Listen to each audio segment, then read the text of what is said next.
ओम नमः शिवाय। राधे राधे। आइए सुनते हैं सोमवार व्रत कथा।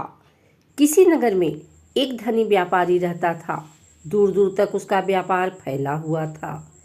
नगर के सभी लोग उस व्यापारी का सम्मान करते थे।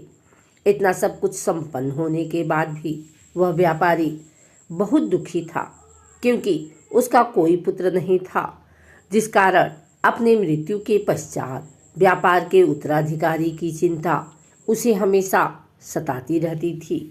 पुत्र प्राप्ति की इच्छा से व्यापारी प्रत्येक सोमवार भगवान शिव की व्रत पूजा किया करता था और शाम के समय शिव मंदिर में जाकर शिव जी के सामने घी का दीपक जलाता था। उसकी भक्ति देखकर माँ पार्वती प्रसन्न हो गई और भगवान शिव से उस व्यापारी की मनोकामना पूर्ण करने का निवेदन किया। भगवान शिव बोले, इस संसार में सबको उसके कर्म के अनुसार फल की प्राप्ति होती है।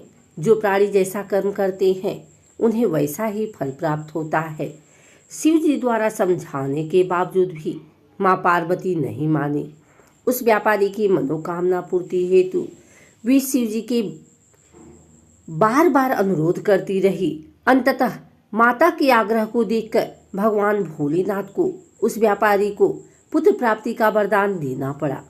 वरदान देने के पश्चात भोलेनाथ माँ पार्वती से बोले, आपके आग्रह पर मैंने पुत्र प्राप्ति का वरदान तो दे दिया, परंतु इसका यह पुत्र 16 वर्ष से अधिक समय तक जीवित नहीं रहेगा।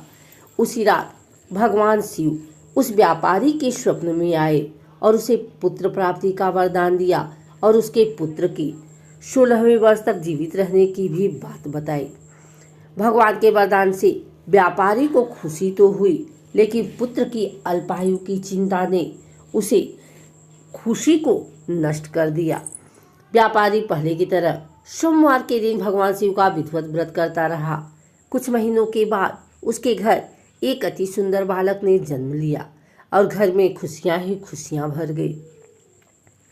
बहुत धूमधाम से पुत्र जन्म का समारोह मनाया गया, परंतु व्यापारी को पुत्र जन्म की अधिक खुशी नहीं हुई, क्योंकि उसे पुत्र की अल्पायु के रहस्य का पता था। जब पुत्र 12 वर्ष का हुआ तो व्यापारी ने उसके मामा के साथ पढ़ने के लिए वाराणसी भेज दिया। लड़का अपने मामा के साथ शिक्षा प्राप्ति हेतु चल दिया। रास्ते में जहाँ भी मामा भांजे विश्राम हेतु रुकते, वहीं यज्ञ करते और ब्राह्मणों को भोजन कराते। लंबी यात्रा के बाद मामा भांजे एक नगर में पहुँचे। उस नगर के राजा की कन्या का विवाह था, जिस कारण पूरे नगर को सजाया गया था। निश्चित समय पर बारात आ गई, लेकिन वर का पिता अपने बेटे की एक आंख से काने होने के कारण बहुत चिंतित था। उसे भय था कि इस बात का पता चलने पर कहीं राजा विवाह से इनकार न कर दे, इससे उसकी बदनामी भी होगी। जब वर के पिता ने व्यापारी के पुत्र को देखा तो उसके मस्तिष्क में एक विचार आया। उसने सोचा, क्यों न इस लड़के को दूल्हा बनाकर राजकुमारी से विवाह करा दूं। विवाह के बाद इसको धन देकर विदा कर दूंगा और राजकुमारी को अपने नगर ले जाऊंगा। वर के पिता ने लड़के के मामा से इस संबंध में बात की। मामा ने धन मिलने के लालच में वर के पिता की बात स्वीकार कर ली। लड़के को दूल्हे का वस्त्र पहनाकर राजकुमारी से विवाह करा दिया गया। राजा ने बहुत सारा धन देकर राजकुमारी को विदा किया। शादी के बाद लड़का जब राजकुमारी के साथ लौट रहा था तो वह सच नहीं छिपा सका और उसने राजकुमारी के ओढ़नी पर लिख दिया, राजकुमारी, तुम्हारा विवाह मेरे साथ हुआ था। मैं तो वाराणसी पढ़ने के लिए जा रहा हूँ और अब तुम्हें जिस नवयुवक की पत्नी बनना पड़ेगा वह कान्हा है। जब राजकुमारी ने अपनी ओढ़नी पर लिखा हुआ पढ़ा तो उसने काने लड़के के साथ जाने से इनकार कर दिया। राजा को जब ये सब बातें पता लगी तो उसने राजकुमारी को महल में ही रख लिया। उधर लड़का अपने मामा के साथ वाराणसी पहुंच गया और गुरुकुल में पढ़ना शुरू कर दिया। जब उसकी आयु 16 वर्ष की हुई तो उसने यज्ञ किया। यज्ञ के समाप्ति पर ब्राह्मणों को भोजन कराया और खूब अन्न वस्त्र दान किए। रात को वह अपने शयन कक्ष में सो गया। शिव के वरदान अनुसार शयनावस्था में ही उसके प्राण पखेरु उड़ गए। सूर्योदय पर मामा मृत भांजे को देखकर रोने पीटने लगा।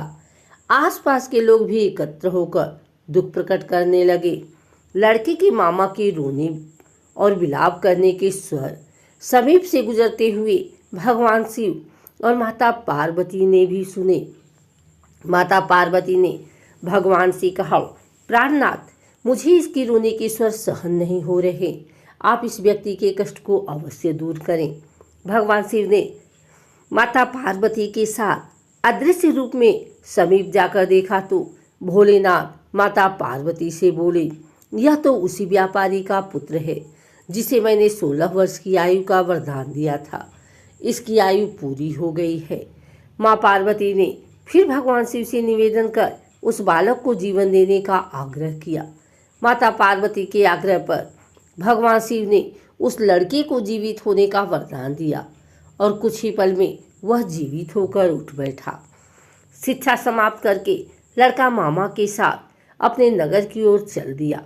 दोनों चलते हुए उसी नगर में पहुंचे जहां उसका विवाह हुआ था। उस नगर में भी यज्ञ का आयोजन किया। समीप से गुजरते हुए नगर के राजा ने यज्ञ का आयोजन देखा और उसने तुरंत ही लड़के और उसके मामा को पहचान लिया।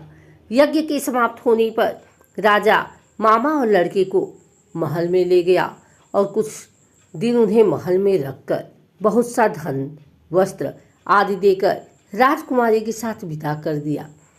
इधर भूखे प्यासे रहकर व्यापारी और उसकी पत्नी बेटे की प्रतीक्षा कर रहे थे। उन्होंने प्रतिज्ञा कर रखी थी कि यदि उन्हें अपने बेटे की मृत्यु का समाचार मिला तो दोनों अपने प्राण त्याग देंगे। परंतु जैसे ही उसने बेटे के जीवित वापस लौटने का समाचार सुना तो वह बहुत प्रसन्न हुआ।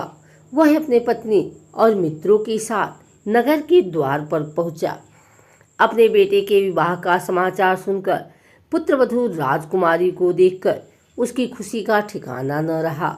उसी रात भगवान शिव ने व्यापारी के स्वप्न में आकर कहा, हे सृष्टि, मैंने तेरे सोमवार के व्रत करने के और व्रत कथा सुनने से प्रसन्न होकर तेरे पुत्र को लंबी आयु प्रदान की है। पुत्र की लंबी आयु जानकर व्यापारी बहुत खुश हुआ। शिव भक्त होने तथा सोमवार का व्रत करने से व्यापारी की सभी मनोकामनाएं पूर्ण हुई। इसी प्रकार जो भक्त सोमवार का विधिवत व्रत करते हैं और व्रत कथा सुनते हैं उनकी सभी इच्छाएं पूरी होती हैं।